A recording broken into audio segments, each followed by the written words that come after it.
Ladies and gentlemen, allow me to welcome to the podium the Chairman of the Board of Directors of the National Training Agency, Professor Copeland.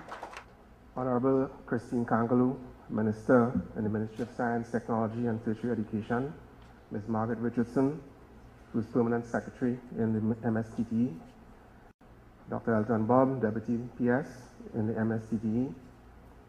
I almost called my own name here.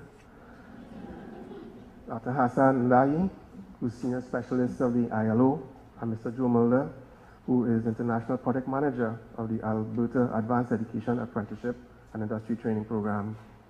Friends, regional presenters, directors and staff of the NTA, employers, training providers, trade unions, distinguished ladies and gentlemen, above all, citizens of Trinidad and Tobago. Let me start by saying that I did not write that speech that Ms. Joseph just read. So I'll just plow straight into what I have to say, given the time. On behalf of the NTA, I wish to warmly welcome you to the 2008 CVQ Forum here at the QPCC Banquet Hall. The NTA has been mandated by the government of Trinidad and Tobago to coordinate and to facilitate the development of a skilled, competent, and innovative workforce that is so crucial to Trinidad and Tobago achieving developed nation status by the year 2020.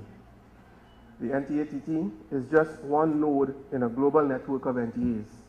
The genesis of the global NTA network coincides with the development of the concept of vocational qualifications, or VQs, as a mechanism for certifying work-based competence as defined by industry-drafted occupational standards. VQs are output-driven qualifications.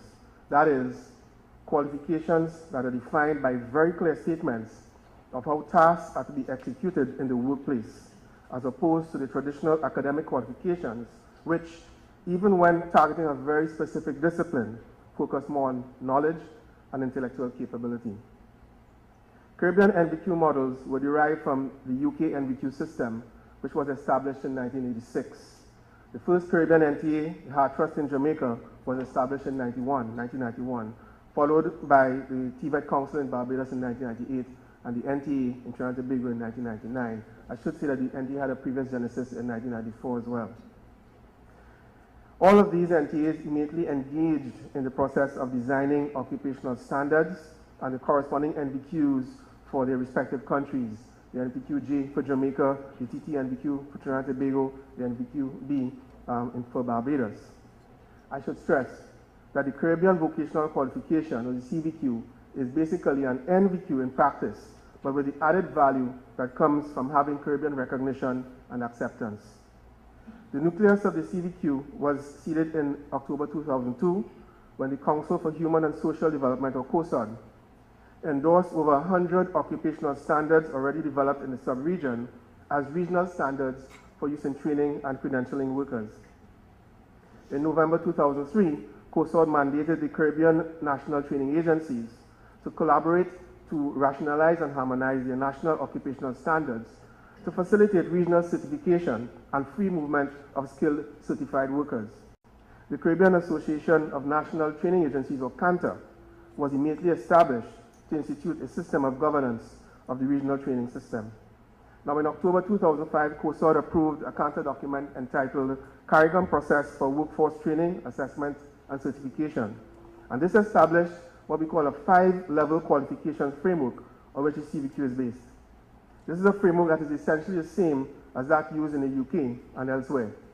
COSOD subsequently also approved the establishment of a scheme for the award of CVQs and authorized the national training agencies, including the National Training Agency of Trinidad and Tobago, which had approved arrangements for issuing national vocational qualifications to offer the CVQs.